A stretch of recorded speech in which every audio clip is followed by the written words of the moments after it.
Les damos la bienvenida a todos los alumnos. Esperamos que en esta época de pandemia, donde todas las clases van a ser por vía virtual, queremos que ustedes puedan lograr los aprendizajes en relación al manejo del paciente pediátrico, ¿no? La parte procedimental está un poco disminuida, digamos, porque no hay posibilidades de que haya una relación directa con el paciente, ¿no? Pero vamos a tratar de desarrollar el curso de la mejor manera posible para que ustedes puedan hacer su internado y puedan tener desempeño cuando les toque su rotación de pediatría. En la primera clase vamos a hacer sobre la historia clínica pediátrica. Y los logros del aprendizaje serán que al final de la sesión el alumno va a conocer el proceso de la elaboración de la historia clínica pediátrica.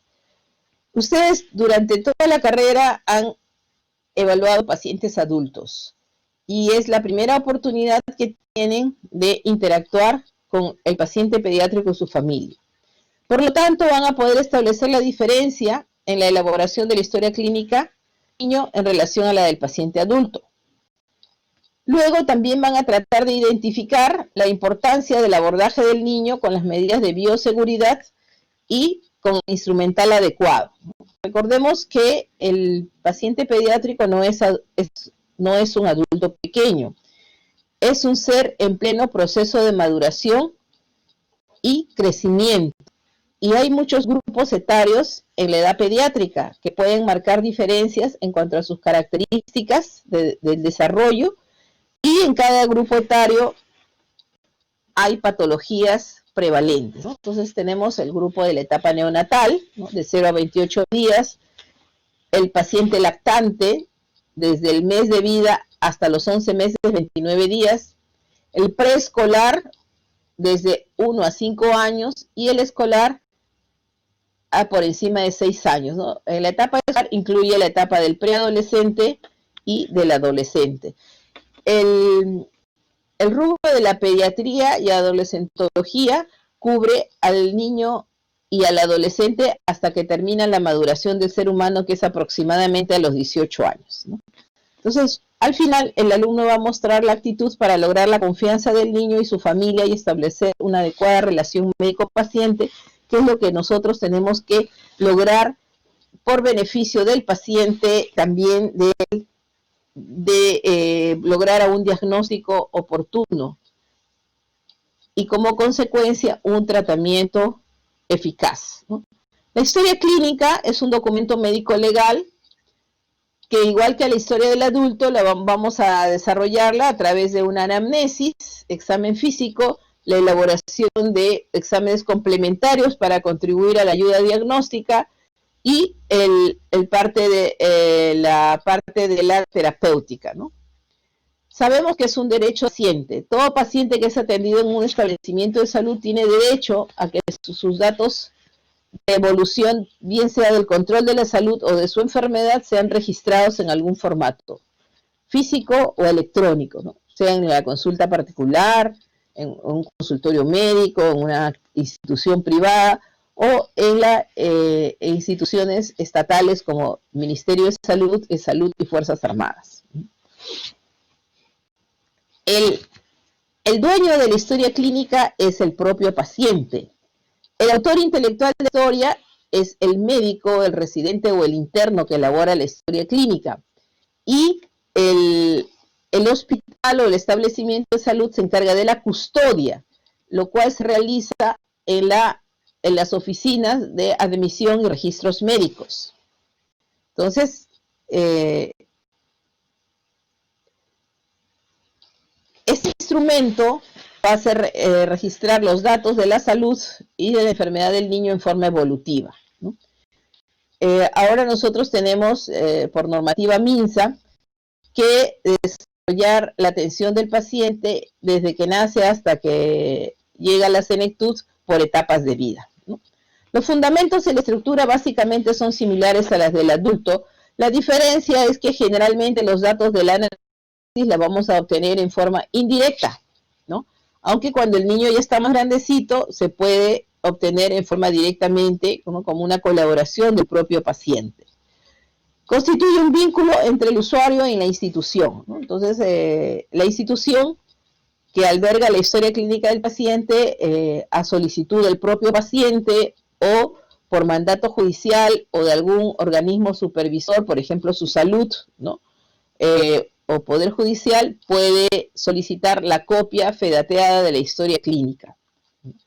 Desde el punto de vista clínico, va a dar inicio al razonamiento médico para definir el diagnóstico y el tratamiento, ¿no?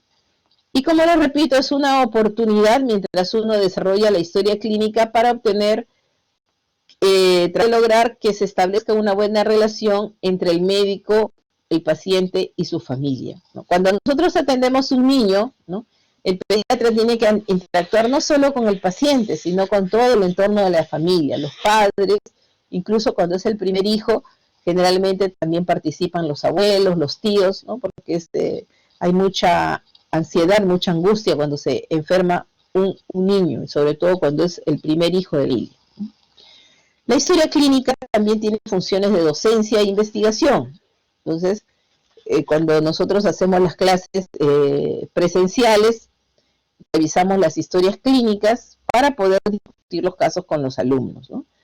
Es un documento de gestión y administración, ¿no?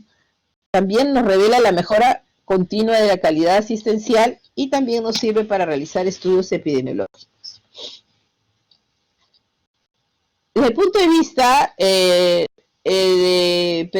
aparte de permitir el control de la salud y el seguimiento de la enfermedad, puede detectar precozmente las alteraciones a nivel del crecimiento y desarrollo del niño, ¿no? O sea, nunca cuando un paciente pediátrico acude a un establecimiento de salud debemos de controlar su peso, su talla, evaluar su desarrollo psicomotor, evaluar su esquema de vacunaciones, ¿no? Esa es una responsabilidad de todo el que atiende niños, porque como les digo, se puede perder la oportunidad de hacer una detección precoz de alguna desviación en las habilidades, en los hitos del desarrollo, ¿no?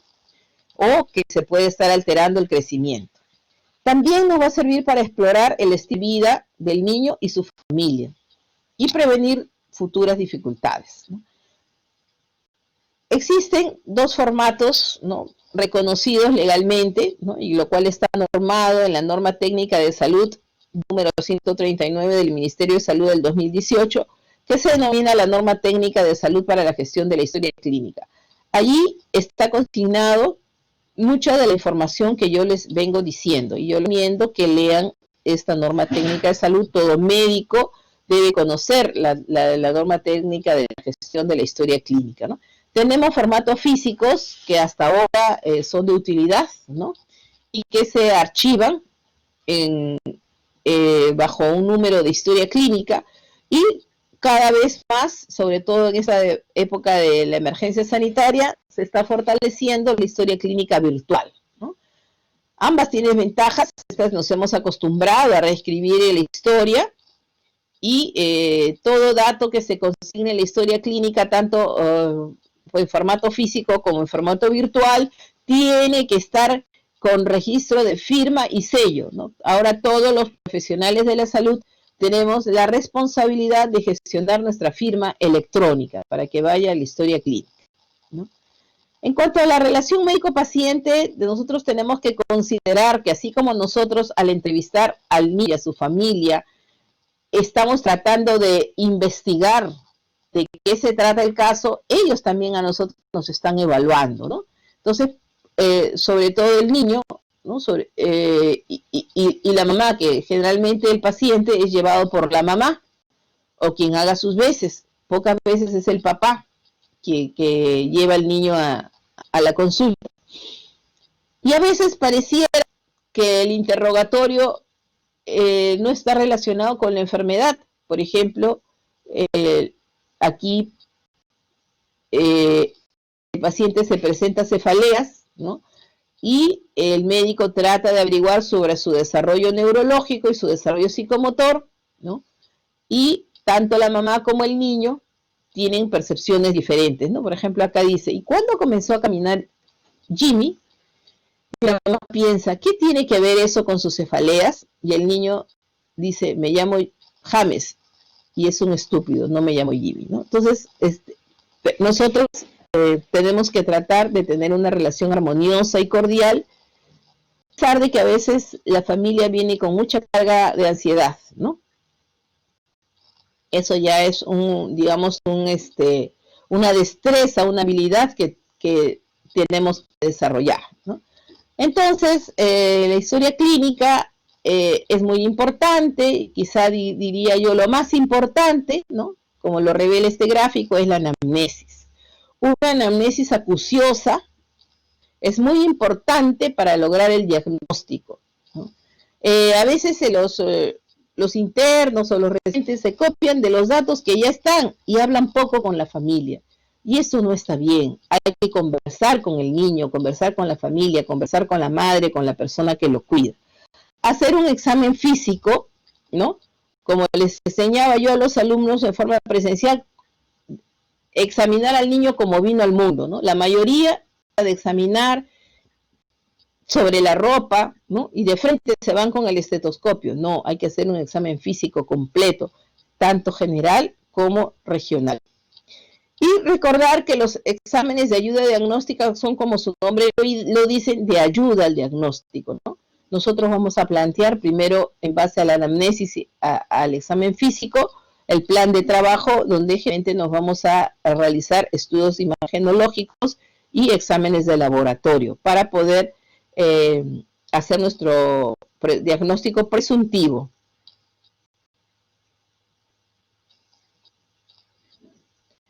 Bueno, entonces, como les repito, el núcleo del interrogatorio es la anamnesis, ¿no? Y debe llevar un registro ordenado y lógico de síntomas y signos, ¿no?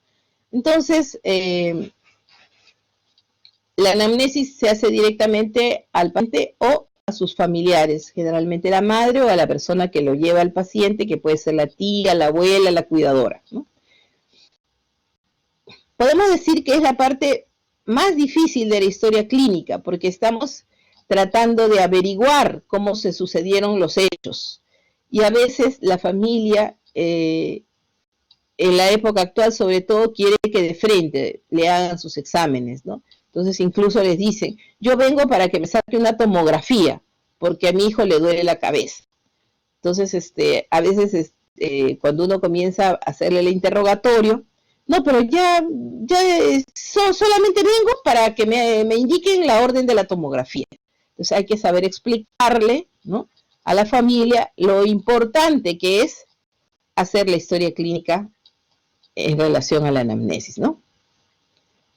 Hay que ser muy minuciosos y hay que tener paciencia para saber escuchar y saber dirigir el interrogatorio para poder asociar los síntomas y signos y hacer un buen relato cronológico y sacar las conclusiones del caso, ¿no? La anamnesis se debe, si el paciente está hospitalizado, tratemos de hacerlo en una forma privada, ¿no?, en un ambiente tranquilo. Pero vemos aquí, y cada vez es más frecuente, que el niño en su habitación, a veces, como ven acá el médico, no le están dando importancia, tanto la mamá como el niño están viendo televisión, y ahora es con el celular, ¿no? A veces uno está preguntando y suena el celular, entonces, ¿qué es lo que yo suelo hacer?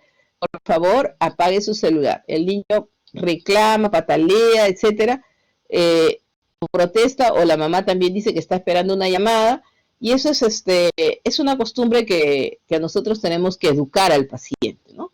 Entonces, quien dirige, quien atiende al paciente con mucha sutileza, tiene que ser el médico, ¿no? No es que nosotros tengamos que adaptarnos a lo que la mamá y su niño desean, sino que tenemos que dirigir el escenario, ¿ya? Somos responsables de la atención médica. Y tenemos que intervenir y efectuar preguntas en el momento oportuno y guardar mucha discreción. Asimismo, tenemos que utilizar un lenguaje claro, pero sencillo, y no ser indiscretos, ¿no? Por ejemplo, a veces nos confían secretos de familia, por ejemplo, adopciones, y nos piden que no lo pongamos en la historia, ¿no? Entonces hay que saber guardar los secretos. Generalmente es la madre, el padre o el tutor nos brinda los datos, ¿no? Y en toda entrevista nosotros tenemos que lograr que sea productiva, ¿no? Nosotros no podemos poner en la historia madre mal informante, porque los expertos, ¿no? Los maestros de la medicina dicen que no hay mal informante, sino mal interrogador, ¿no? En cuanto a la redacción, tiene que haber un registro cronológico y detallado y claro, y tiene que ser enfocado por los problemas, ¿no? Si se hace manuscrito, tiene que ser con letra clara, sin abreviaturas y con una redacción correcta.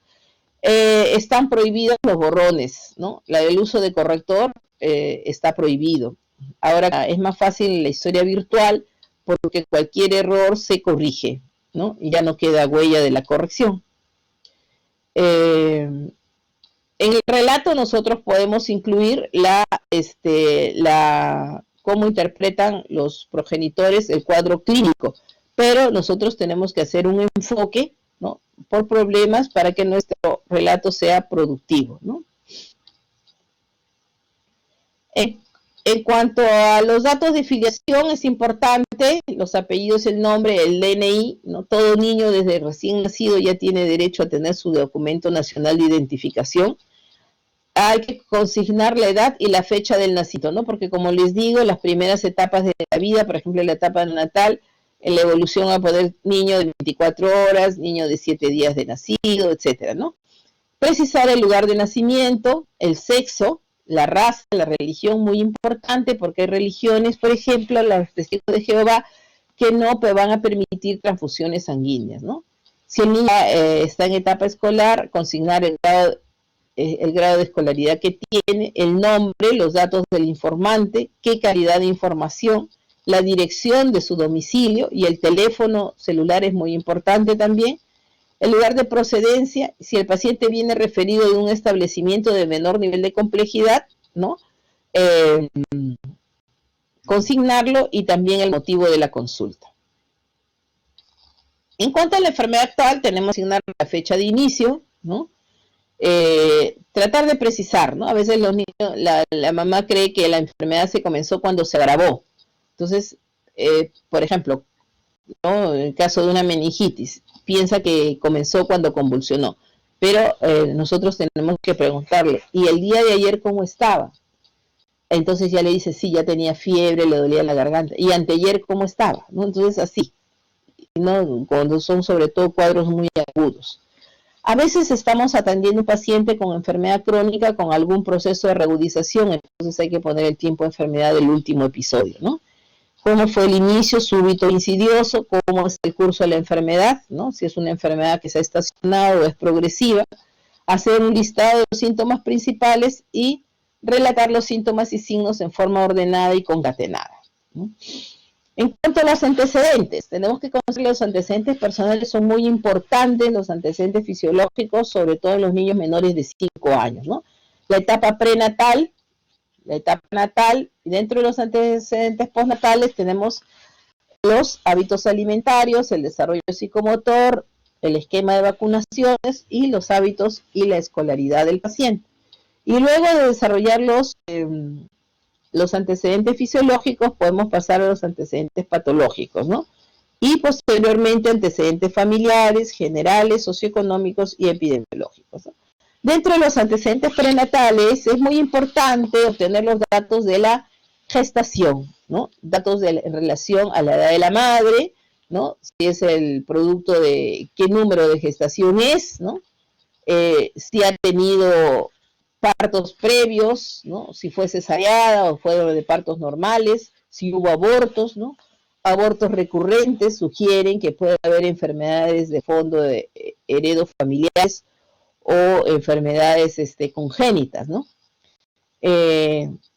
¿Cuántas semanas duró la gestación? Si hubo control prenatal, si el control prenatal fue adecuado, fue regular, si hubo complicaciones, ¿no? Por ejemplo, si tuvo alguna complicación, en qué trimestre la tuvo, si hubo infecciones, ¿no? Por ejemplo, infección urinaria, si hubo algún episodio en el primer trimestre que haya ingerido medicación, en el último trimestre si hubo preeclampsia o algún proceso infeccioso. Por ejemplo, nosotros sabemos que la primera causa del parto prematuro son las infecciones, ¿no? La infección urinaria materna está muy relacionada con el parto prematuro. ver qué alimentación recibió, ¿no? Durante el embarazo. Antes se nos enseñaba en forma un tanto errónea que a pesar de que la mamá no comía o estaba desnutrida, el niño sí se recibía una adecuada nutrición, y eso no es así, ¿no? Entonces hay lo que conoce la programación metabólica, muy relacionada a la alimentación de la madre durante la gestación, ¿no? Consignar si hubo uso de fármacos, ¿no? O drogas, drogas incluso llamamos drogas aquellas que provocan adicción. Por ejemplo, existe un síndrome del feto alcohólico, existe el hijo típico de la madre cocainómana, de la madre morfinómana, ¿no? O, por ejemplo, el hijo de la madre que usó fenilidantoína, anticonvulsivantes, ¿no?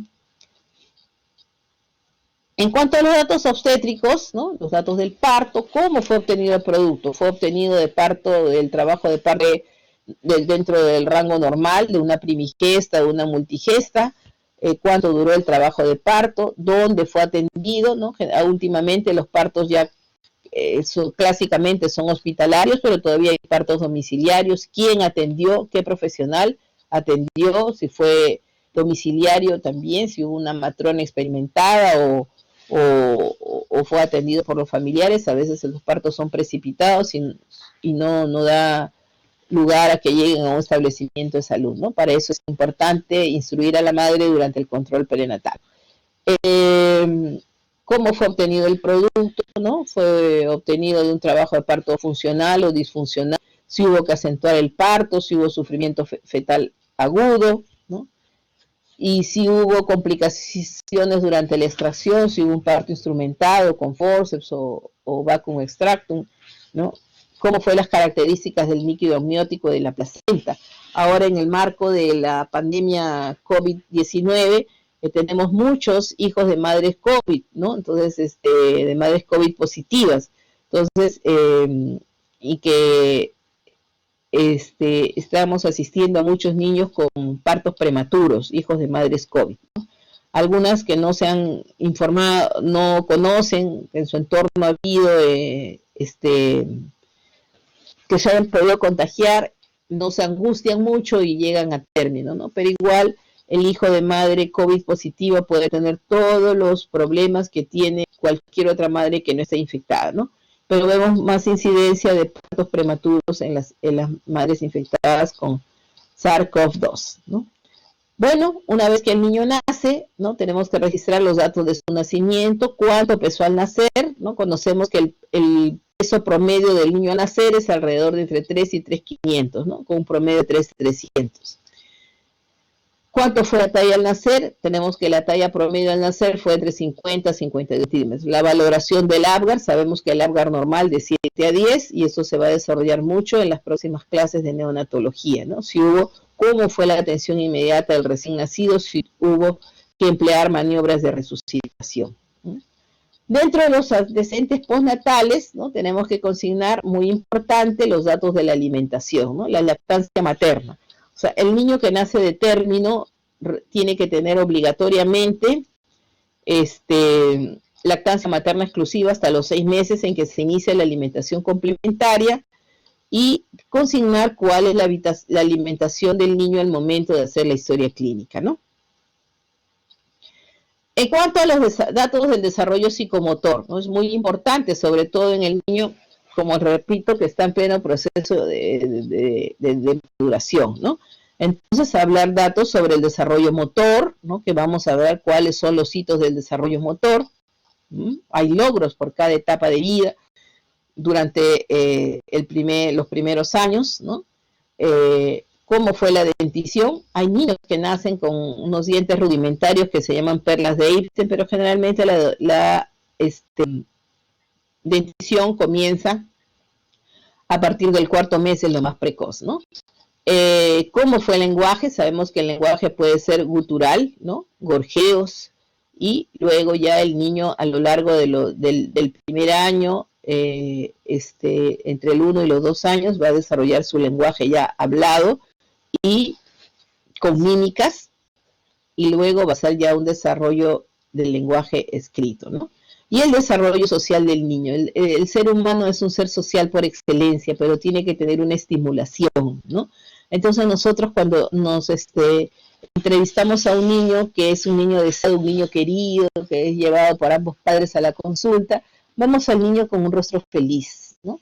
Pero también podemos ver el niño producto de una violación o de un niño no deseado. Generalmente ese niño no es muy estimulado y es un niño triste, ¿no?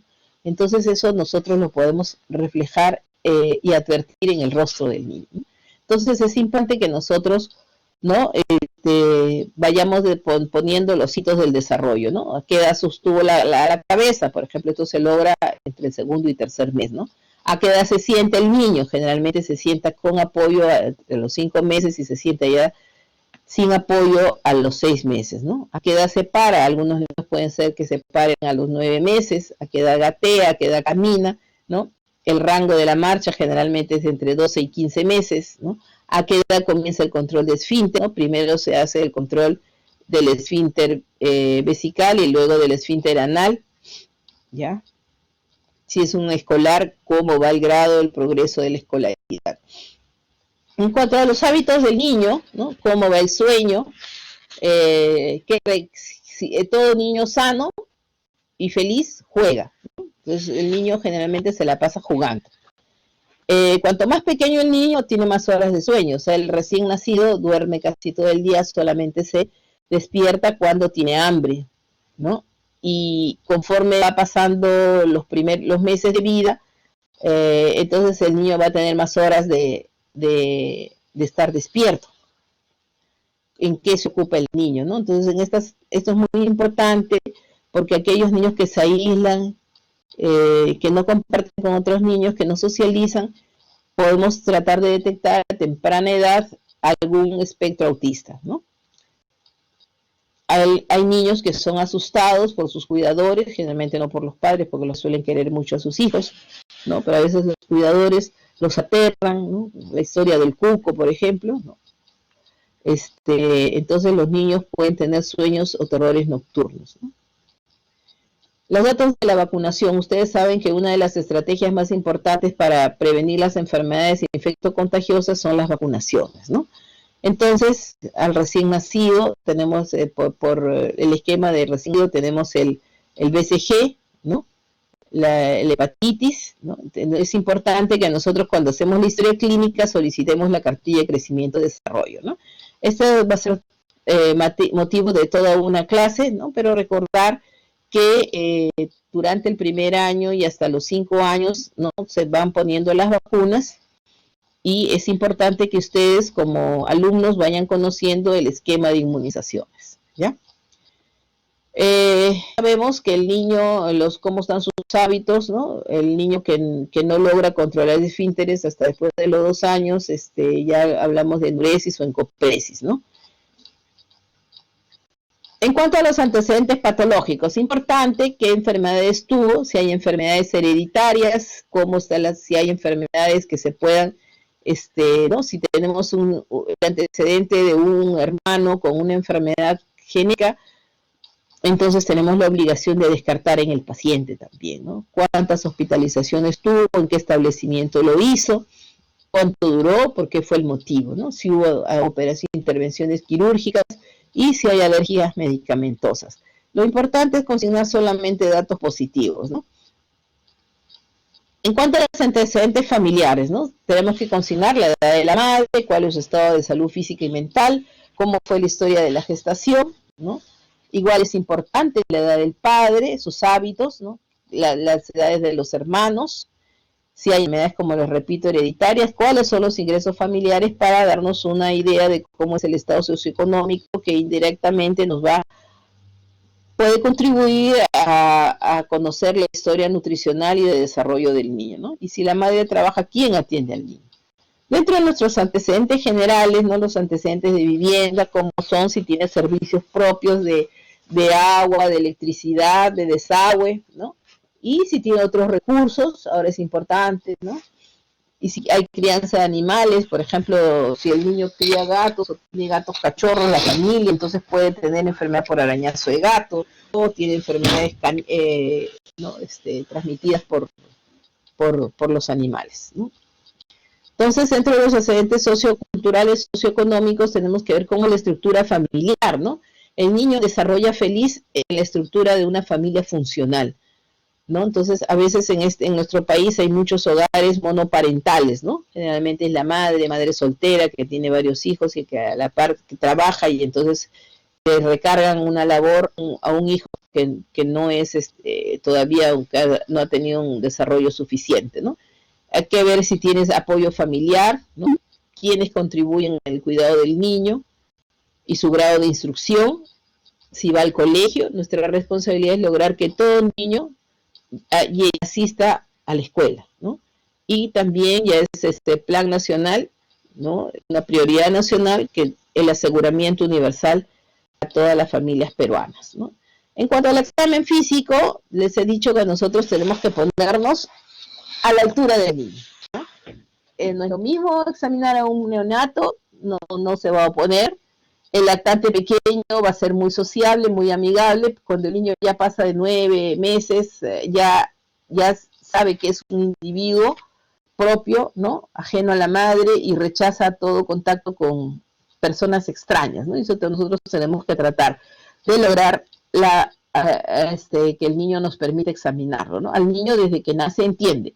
Entonces se le exhibe, ¿no? Se le explica al niño, a la mamá también, pero al niño de igual, ¿no? Se le pide permiso para examinarlo porque estamos invadiendo su privacidad, ¿no? Entonces, acá ustedes ven al pediatra que primero se tiene que poner a jugar y todos tenemos que hacer eso, ¿no? Y tenemos, como ven, siempre mostrar un rostro amistoso, ¿no? Recordando que el niño es un ser humano con todos sus derechos. El examen físico tiene que ser ordenado y sistemático, ¿no? Tenemos que valorar cómo está el estado de gravedad, ¿no? Sus signos vitales, la somatometría, la piel, el celular subcutáneo, cuál es la actitud, ¿no? Si hay alguna fase característica, por ejemplo, los niños dismórficos, ¿no? Cómo está en la piel, vamos a irlo viendo poco a poco, hacer registro de las funciones vitales y la somatometría, ¿no? Peso, talla, perímetro cefálico, perímetro torácico y el examen regional que es cefalocaudal, ¿no? Estamos con la cabeza, el tronco, el abdomen, las extremidades y luego nos vamos por el examen neurológico, ¿no? El examen oral debe dejarse al final porque es lo que más le disgusta al niño, ¿no? Y de preferencia, si el niño es pequeñito, hacerlo en los brazos de la madre. Nosotros tenemos un instrumental pediátrico adecuado para el grupo etario, ¿no? Tenemos un tensiómetro neonatal, un tensiómetro de lactantes, de escolares, de preescolares, ¿no? Si nosotros podemos alterar la medición, si es que usamos un manguito, por ejemplo, ¿no? Esto es casi del tamaño del neonato, entonces tiene que ocurrir 2/3 del vaso, ¿no? Entonces, el peso se registra, todo paciente que acude a la consulta o a emergencia tiene que ser pesado, tallado si es que la gravedad del niño lo permite, ¿no? Pero si es una consulta normal también, perímetro cefálico, torácico y abdominal. Muy bien, entonces existe un tallímetro, ¿no? Un fantómetro para el niño hasta los 2 años, se le mide la longitud y se le pesa en una balanza horizontal. El niño de más de 2 años ya se le pesa parado y se le talla también parado, ¿no? Muy bien, entonces les he dicho que el examen tiene que ser también con un estetoscopio con una campana adecuada, ¿no? Así como hay manguitos adecuados para cada edad, igualmente hay estetoscopios, ¿no? Para diferentes grupos etarios, ¿no? Y esta es la balanza horizontal. Entonces todo examen igual, inspección, palpación, percusión y auscultación, ¿no? Entonces, para niños menores de 2 años, para niños mayores de 2 años, ¿no? El niño debe de ser pesado, los talones bien pegados a la barra del tallímetro, ¿no? Y hacia la parte frontal hacia la parte más alta del cráneo, ¿no? Es muy importante pesar y tallar al niño en forma adecuada, ¿no? Y la balanza tiene que estar bien calibrada, ¿no? Ven a ver cómo se le mide la longitud al niño, ¿no? Tiene que ser 2 personas por lo menos, ¿no? Uno que fije bien la cabeza y el otro, el médico generalmente, aquí está la enfermera o la mamá y aquí está midiendo la longitud del niño, ¿no? Tiene que estar con la cabeza recta contra la cabecera y los pies bien apoyados en la placa que se moviliza, ¿no? Esta es la postura ideal para medir la talla en un niño mayor. La piel, ¿no? Tenemos que ver el color de la piel, ¿no? Si hay palidez, si hay cianosis, si hay ictericia, y describirlas, cómo está el llenado capilar, si hay lesiones sobreagregadas, por ejemplo, en estas lesiones purpúricas, que clásicas nos van a dar el diagnóstico así nomás a simple vista de la púrpura de Henoch, ¿no? Si hay eritema de pañal, ¿no? Si hay otras lesiones como el eritema nodoso. Muy importante en el examen de la piel el llenado capilar, ¿no? Normalmente es menos de 2 segundos. Si el niño está con alguna falta de perfusión sanguínea, el llenado va a ser más de 3 segundos, ¿no? Y es un signo muy importante el llenado capilar de la piel para determinar la gravedad de la perfusión sanguínea, ¿no? En cuanto al examen, ¿no?, de la cabeza, debemos ver la forma del cráneo, ¿no? Hay cráneo, por ejemplo, esta es una platibacia, generalmente característica de los niños con síndrome de Down. Acá tenemos un niño con macrocefalia, ¿no? La mayor causa de la macrocefalia es la hidrocefalia, pero también hay niños que tienen cabeza grande. Siempre tenemos que mirar al papá o a la mamá, pero si va el niño mamá y es un niño cabezón, tenemos que preguntarle si el papá también tiene cabeza grande, ¿no? Detectar si hay falsas características o no, y la implantación del cuero cabelludo, ¿no? Entonces, generalmente la implantación del pabellón auricular también es importante, ¿no? A la raíz hay implantaciones bajas, entonces hay que ver, ¿no? Entonces, normalmente tenemos que medir el perímetro cefálico desde la parte más prominente de la región frontal hasta la parte más prominente del occipucio, ¿no? Debe ser con una cinta. Hay cintas especiales, aunque a veces lo medimos con centímetro, ¿no? Son cintas metálicas especiales, flexibles, que no permiten ni se estiran ni se encogen, ¿no? Tenemos que ver cómo está la fontanela. El niño nace con 2 fontanelas, ¿no? La fontanela anterior, que suele permanecer abierta hasta los 18 meses, ¿no? Y la fontanela posterior, que se cierra más precozmente. En cuanto al examen ocular, cómo están los párpados, ¿no? Si hay simetría o hay tosis palpebral, cómo están las conjuntivas, si hay inyección conjuntival, muy importante, eso nos va a orientar.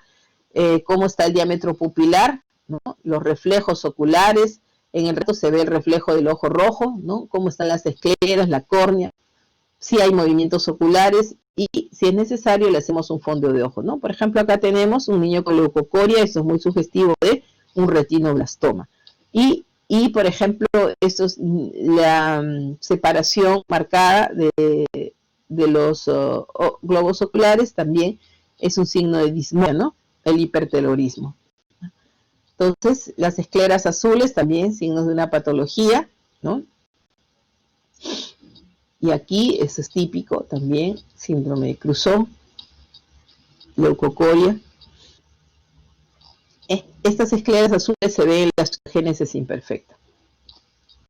El pabellón auricular, ¿no? Como hemos dicho, por ejemplo, acá tiene apéndices preauriculares y eso génesis está asociado, ¿no? Apéndices preauriculares, malformación del pabellón. No nos olvidemos de ver si tiene patología renal asociada, porque proviene del mesodermo, ¿no? Ver cómo va la permeabilidad del conducto auditivo externo, si es necesario hacer la otoscopía, ver cómo está la membrana timpánica y la agudeza auditiva.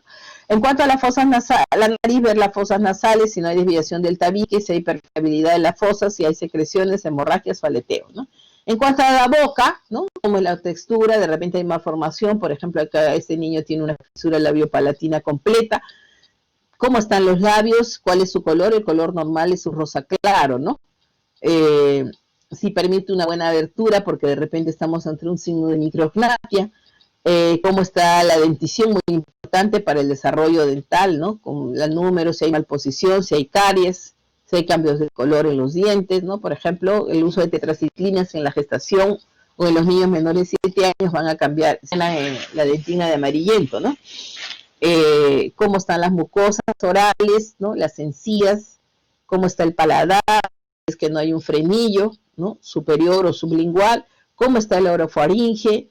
Ya sabemos que el examen de la orofaringe, que es el último que hay que postergar para que el niño pueda colaborar, ¿no?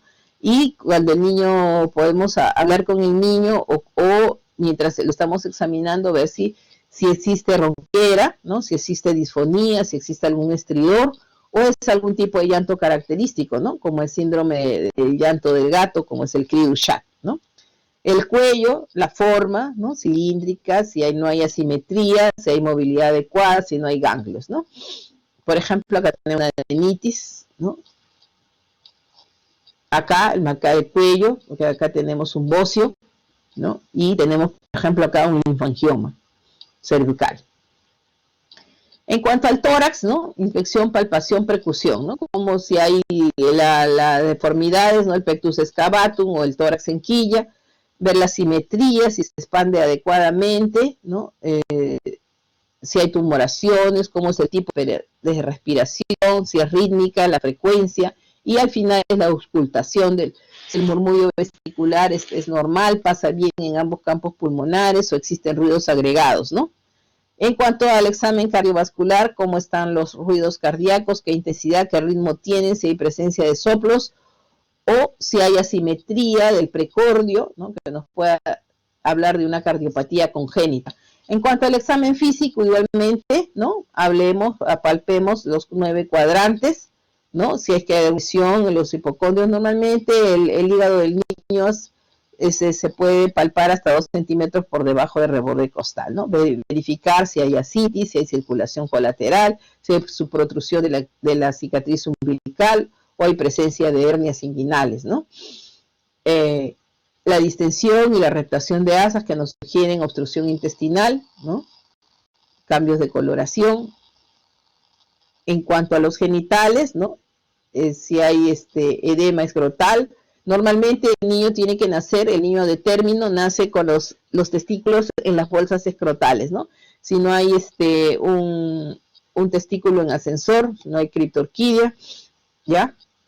No nos olvidemos aquí, bueno, esto es probablemente algo antiguo porque normalmente ahora tenemos que examinar con guantes, ya con guantes no estériles, pero ver cómo está el propucio, si no es un prepucio largo, que si está adherido, ya, buscar si hay hidrocele y en los niños más grandecitos para tratar de adivinar los cambios puberales, ¿no? Siempre pedirle a la madre, el examen genital siempre se hace con el familiar presente y la enfermera. ¿Por qué la enfermera o la técnica, ¿no? Llamen a otro profesional de la salud para que junto con ustedes puedan, ¿no? Porque yo, por ejemplo, una vez recibí una queja de que un médico estaba haciendo tocamientos indebidos, imagínense, el médico estaba llenando la permeabilidad de los labios, parecía que tenía sinequias, ¿no? Y la mamá presentó una queja de que estaba el médico haciéndole tocamientos indebidos, ¿no? Entonces hay que explicarle a la mamá, igualmente, ¿no?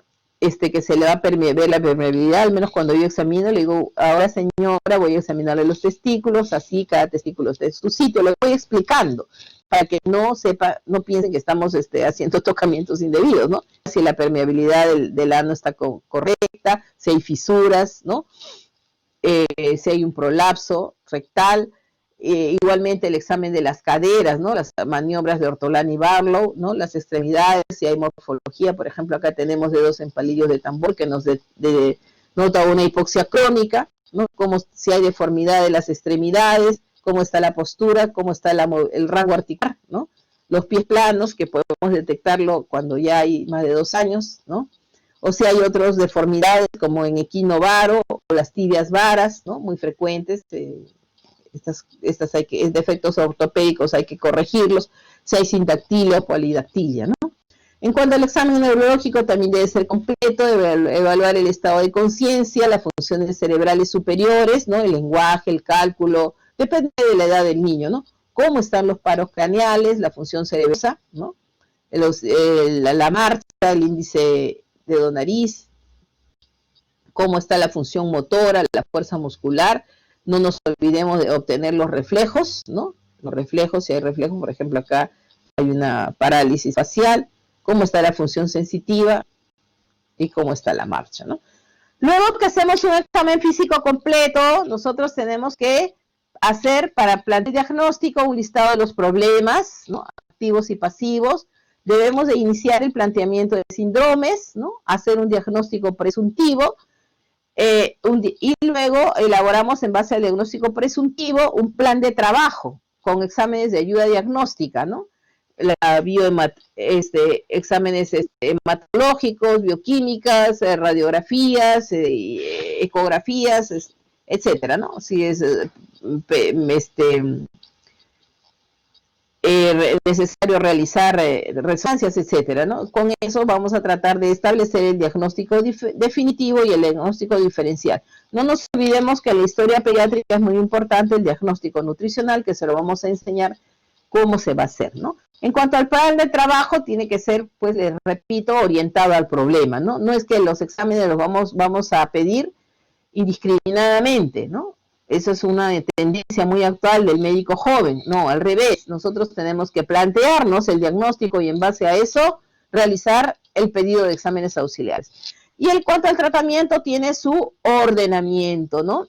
Entonces, la terapéutica se prescribe si el niño va a recibir está hospitalizado, una primero, si es que va a recibir la hidratación endovenosa, tenemos que formular la hidratación, la dieta, qué dieta va a establecer el niño, ¿no?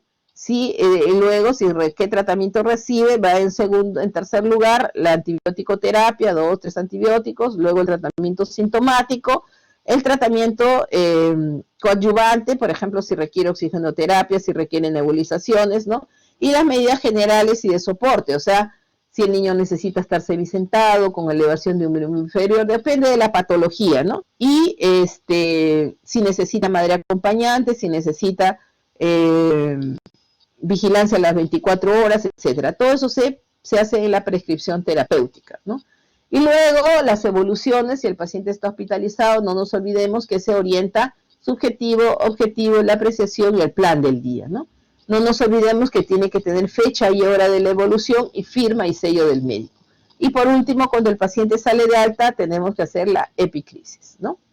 El epicrisis no es un resumen de los datos de filiación, ¿no? El número de historia, cuándo ingresó, el motivo de ingreso, el diagnóstico de alta, ¿no? Hacer un resumen de la enfermedad actual, cómo fue la evolución y si hubo complicaciones, ¿no? Y los exámenes más importantes, el tratamiento que lleva a domicilio y si es referido a un establecimiento de salud, ¿no?